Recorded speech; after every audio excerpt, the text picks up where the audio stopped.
बिस्मिल्लाहिर्रहमानिर्रहीम। अस्सलाम वालेकुम। मैं हूं सलमान हैदर। दुआ है परवरदिगार से कि उसने आपको और आपके अहले खाना को अपनी हिफ्ज़ व अमान में रखा हुआ हो। कल शेर अफजल मरवत साहब इमरान खान साहब से मिलके के आए हैं, वो मीडिया पर छा गए।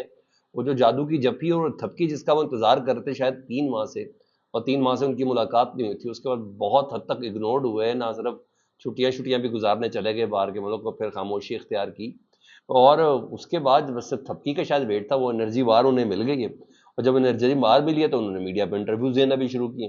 और रात को एक इंटरव्यू में तो उन्होंने बड़ा कमाल कर दिया, बल्कि इंकशाफ कर दिया, किसी को किसी किस्म की कोई गलत फहमी है आतिफ खान साहब की शक्ल में, जुनेद अकबर की शक्ल में, या किसी को किसी भी लिहाज से को गलत फहमी है तो वो दूर कर दे। शेर अफजल मरवत साहब कहते हैं, उन्होंने इंकशाफ किया कि अली अमीन गंडापुर नागुजीर हैं पाकिस्तान तहरीक इंसाफ के लिए। ये जुमले मैंने कभी नहीं सुने किसी भी पार्टी के रहनुमा के लिए इमरान खान साहब के मुंह से। उन्होंने कि इमरान खान साहब ने बैरिस्टर गौहर से कहा है कि अली अमीन गंडापुर को नुकसान पहुंचाने की कोशिश करना मुझे गिराने की कोशिश होगी।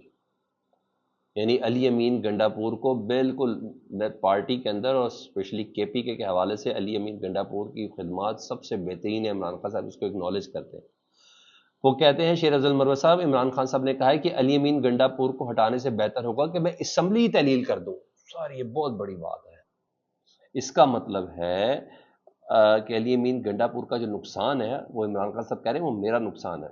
मतलब अली अमीन गंडापुर ने केपीके हुकूमत, केपीके की काबीना, एडमिनिस्ट्रेशन, ब्यूरोक्रेसी, केपीके का वफाक के साथ मामला, केपीके के इस्टेब्लिशमेंट के साथ मामला, केपीके की मिलिट्री इस्टेब्लिशमेंट के साथ मामला, इन तमाम को बहुत टाइट करके रखा हुआ है। तभी इमरान खान साहब अली अमीन गंडापुर साहब को इतना अप्रिशिएट कर रहे हैं। उन्होंने कहा, और ये बात तो ये बहुत जुमले उन्होंने कभी उस्मान बुज़दार साहब से मुतल्लिक भी नहीं कहा था। वसीम अकरम प्लस वगैरह तो ये सब चीज़ें बोली थी, कभी नहीं बोला। तो मतलब बड़े टारगेट है अली अमीन गंडापुर साहब के पास जो अचीव कर रहे हैं और उन्होंने आगे करने भी हैं। क्योंकि इस्लामाबाद के जलसे की जो मेन जिम्मेदारी है ना, पैसे तो पूरी पार्टी की आदत के ऊपर है, सबसे मेन बड़ी जिम्मेदारी अली अमीन गंडापुर साहब को दी है 22 अगस्त की। और ये एतमाद है इमरान खान साहब को कि अली अमीन गंडापुर ही लोगों को लेके आएगा। वो वजीर आला भी है, फैसिलिटेट भी करना है, और जारी बात है वो सरकारी सरपरस्ती है तो फिर कमाल ही हो जाएगा। और लोगों को सरकारी सरपरस्ती की वैसे ज़रूरत तो है नहीं, लेकिन ये डेफिनेटली बड़ी अहम चीज़ है। और 22 अगस्त का जिम्मेदार, मेन जिम्मेदार उन्हें करार दिया गया है कि जनाब इन्होंने करना है। तो अली अमीन गंडापुर साहब के पास बहुत बड़ी जिम्मेदारी है, बहुत ही बड़ी जिम्मेदारी है। ऐसी इमरान खान साहब नहीं कह रहे कि अली अमीन गंडापुर को हटाने से बेहतर मैं असम्बली ही तहलील कर दूँ। यानी उस बंदे ने ग्रिप करके रखा हुआ।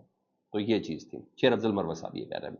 उधर जिस तरीके से अली अमीन गंडापुर साहब खेल रहे हैं, बल्कि बहुत खुलकर खेल रहे हैं, उससे भी ऐसा लग रहा है। क्योंकि कल शेर अफजल मरवत साहब की मुलाकात, बैरिस्टर गौहर साहब की इमरान खान साहब से मुलाकात हुई, और अली अमीन गंडापुर के हवाले से कुछ दीगर मामला थे। उन्होंने कहा जी ये शिकायतें चल रही हैं जी, शकील जो मिनिस्टर है उसके हवाले से उसको डी नोटिफाई किया है, और उस पर जुनेद अकबर ने एहतजाज किया, उस पर आतिफ खान ने एहतजाज किया। तो इमरान खान ने कहा खबरदार कोई बात पब्लिकली नहीं करनी, सीधा जाओ उस कमेटी के पास जो मैंने बनाई है, जो वज़रा की कारकर्दगी, करप्शन, इन तमाम चीज़ों को देखेगी।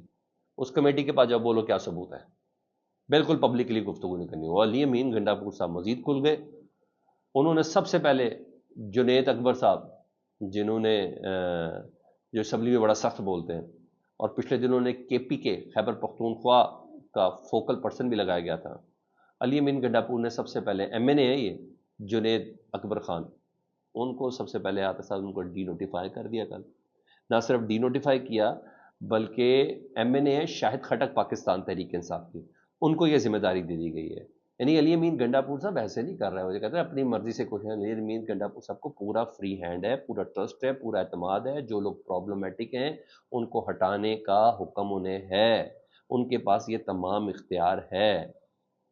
ठीक है, क्योंकि जुनेद अकबर साहब ने कल अली अमीन गंडापुर के हुक्म पर जो एक वजीर शकील साहब को डी नोटिफाई किया था, सही था गलत था मुझे नहीं इन चीज़ों का मामला, उसके ऊपर जुनेद अकबर ने कहा था कि ये नहायत ईमानदार आदमी है। मैं हल्फन कहता हूँ, अगर मैं झूठ बोलूँ तो मुझ पे और मेरी औलादों पर खुदा का कहर नाजिल हो कि ये बड़ा ईमानदार आदमी है। तो जिसपे इतनी सख्त बात की और उसके बाद इनको डी नोटिफाई किया, तो कोई कॉम्प्रोमाइज़ नहीं है जी असूलों पे इस वक्त भी। तो इमरान खान साहब ने अली अमीन गंडापुर पर भरपूर मुकम्मल एतवार किया हुआ है।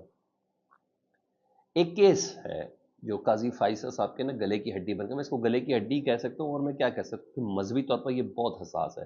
یہ کیس جب شروع تھا، چل رہا تھا، تو اس پر میں نے بات نہیں کی تھی، اور میں نے کہا ذرا جو اس کے ایکسپرٹس ہیں ذرا وہ کرتے رہے، اور اب مسئلہ حل کرنے کا فیصلہ ہوا جی۔ اور یہ اس لیے کیس دوبارہ مقرر ہو گیا، مبارک ثانی کیس جو قادیانیوں سے متعلق تھا، اور اس پر مولانا فضل الرحمان تک نے کہہ دیا تھا قاضی فائصہ صاحب کے خلاف میں سپریم جوڈیشل کونسل میں ریفرنس فائل کرنے جا رہا ہوں۔ یہ تو مطلب جماعت اسلامی علیحدہ سے تھی، پاکستان تحریک صاحب نے اپنا ایک سٹانس لے لیا تھا، علی محمد کی تقریر آپ نے سنی، گور کی عمر ایوب کی تقریر آپ نے سنی، پتہ چل گیا کہ بھائی جان یہاں تو بچت کا کوئی چانس نہیں ہے نا۔ تو پھر ایک درخواست دلوائی گئی سرکار کی طرف سے کہ اس فیصلے میں جو قاضی فائصہ صاحب نے فیصلہ کیا تھا مبارک ثانی کیس میں، اس کیس کے فیصلے کے کچھ جملے حذف کرنے ہیں۔ وہ جملے بڑے تکلیف دے، تو ریٹائر ٹور تو ہو ہی جانا ہے کئی سال میں، تو بعد میں یہ مذہبی ٹچ جو ان کے ساتھ لگ گیا نا، کہ انہوں نے، جی ہاں، خطرناک چیز تھی، میں سے زیادہ اس پہ بات نہیں کرنا چاہتا، تو وہ بڑی خطرناک تھی۔ تو ایک درخواست دلوائی گئی پنجاب کی طرف سے، پنجاب کے پروسیکیوٹر جنرل یعنی سرکاری حکومت کی طرف سے ایک درخواست دلوائی گئی، اور اس درخواست کو سماعت کے لیے مقرر کر دیا کہ سر ایسے بھی ہوتا ہے سارے کام، اور مسئلہ اب حل کرنے کا فیصلہ کر لیا گیا ہے۔ اور پبلکلی قاضی فائزہ صاحب کا بہت نیگیٹو رسپانس تھا سر، بس اتنا ہی کافی ہے۔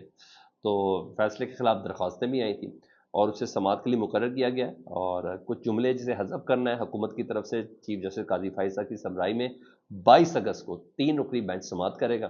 جسٹس عرفان سعادت خان اور جسٹس نعیم افغان، جی ہاں، یہ اس کیس کی سماعت کریں گے قاضی فائزہ صاحب کی سربراہی میں۔ پروسیکیوٹر جنرل پنجاب نے بیسیکلی درخواست دی تھی کہ کچھ جملوں میں ترمیم کرنی ہے، حذف کرنا ہے، کیونکہ فیصلے میں کچھ ایسے جملے ہیں جو دل آزاری اور جو بڑا غلط تاثر قائم کر رہے ہیں، اس کا ختم ہونا بہت ضروری ہے۔ اور کیونکہ یہ معاملہ مذہب، عقیدے اور ان تمام چیزوں سے ریلیٹڈ ہے، تو سر قاضی صاحب باقی سب کا تو خیر بلے کا نشان تو لے لیں گے، سرکار محمد مصطفیٰ صلی اللہ علیہ وآلہ وسلم کے بہت عاشق ہے، جی ہاں، ان کو وہ جملے حذف کرنے ہی کرنے ہیں، تشریح توجیہات نہیں، کچھ نہیں چکر، لکھا تو کیوں لکھا، تو اب اور یہ ہو جانا ہے، میں آپ کو یہ بھی بتا دوں، وہی بنایا ہی پورا کریٹ اس لیے گیا، پروسیکیوٹر سے درخواست دلوائی گئی کہ بھائی سرکار کی طرف سے، تاکہ ان کی بھی فیس سیونگ رہ جائے، ادھر بھی رہ جائے، یہ تمام چیزیں تھیں۔ حامد میر صاحب وہ بتاتے ہیں کہ انٹرویو میں کہ فیض حمید والا جو معاملہ ہے نا، وہ صحافیوں کی طرف آ سکتا ہے، یعنی کچھ صحافی بھی ہیں، میرے پاس خبریں تو تھی کہ صحافی اینکر حضرات بھی اس کی لپیٹ میں آ سکتے ہیں۔ حامد میر صاحب کہہ رہے ہیں، تو میں ذرا اس کو تھوڑا سا شور کر دیتا ہوں۔ وہ کہتے ہیں بہت سے ایسے صحافی ہیں جو عمران خان صاحب کے خلاف تھے، بہت خلاف تھے، لیکن جنرل فیض حمید سے ان کی بڑی دوستی تھی۔ ٹھیک ہے جی، اچھا جی، وہی صحافی فیض حمید سے دوستی کا حق اس وقت ادا کر رہے ہیں، اور ان صحافیوں کی کوشش ہے کہ معاملہ ٹاپ سٹی سوسائٹی تک ہی رہے، اس سے آگے نہ بڑھے، ادھر تک ہی محدود رہے، کیونکہ بات اس سے آگے نکل گئی تو بہت سے صحافی اس میں پھنس جائیں گے، بہت سے صحافی مشکل میں پھنس جائیں گے، حامد میر صاحب کہتے ہیں۔ مطلب صحافیوں تک معاملہ جانا ہی جانا ہے، اور کچھ صحافی، اور میں نے بتایا اینکر حضرات کے حوالے سے خبریں تو چل بھی رہی ہیں، پریڈکٹ ہو بھی رہا ہے، اور وہ کہتے ہیں کہ فیض حمید صاحب نے، عامر میر صاحب نے انکشاف کے انٹرویو میں کہا فیض حمید صاحب نے ثاقب نثار کے ذریعے حاضر سروس ججز پر دباؤ ڈالا، یہاں تک کہ جنرل فیض حمید نے بلاول بھٹو کو آصف علی زرداری صاحب کے خلاف سازش کے لیے استعمال کرنے کی بھی بہت کوشش کی، لیکن بلاول بھٹو استعمال نہیں ہوئے، اور بلاول بھٹو صاحب کے پاس جنرل باجوہ صاحب اور جنرل فیض حمید صاحب کے حوالے سے بہت راز ہیں، وہ یہ کہہ رہے ہیں، لو، اور یہ کوئی اور نہیں کہہ رہا، مجھے ایسا لگتا ہے یہ آصف زرداری صاحب بتا رہے ہیں، کہہ رہے ہیں، کیونکہ بھائی آصف زرداری صاحب تو اس پوزیشن پہ ہے نہیں کہ وہ یہ بات کر سکے، کیونکہ حامد میر صاحب ڈیفینیٹلی آصف زرداری صاحب ان کو اپنا بیٹا کہتے ہیں، اور جب جیو میں عطاب میں تھے تو آصف علی زرداری صاحب ہی نے ان کو دوبارہ جیو میں رکھوایا تھا جب آفیئر تھے، یہ ساری باتیں کلیئر ہیں میڈیا کے سامنے، انہوں نے خود بھی بات کیا، میرا برخود آ رہا ہے بیٹا، اور میں اس وجہ سے نہیں کہہ رہا، مگر میں یہ کہہ رہا ہوں کہ پیپلز پارٹی کے بہت قریب ہے، صحافی ہیں وہ ہر جماعت کے قریب ہوتے ہیں، مگر پیپلز پارٹی کے زیادہ قریب ہے حامد میر صاحب، تو حامد میر صاحب یہ کہہ رہے ہیں، اس کا مطلب ہے بہت اچھے سے جانتے ہیں، اور عامر میر صاحب پیپلز پارٹی کو بہت اچھے سے جانتے ہیں کہ فیض امیر صاحب بھی نون اور شین پیپلز پارٹی سے نکالنے کی کوشش میں تھے۔ اتنے معصوم نہیں تھے. فیڈ بیک سے متعلق ضرور آگاہ کریں. اپنا بہت خیال رکھیں. اللہم صلی علی محمد وعلی محمد.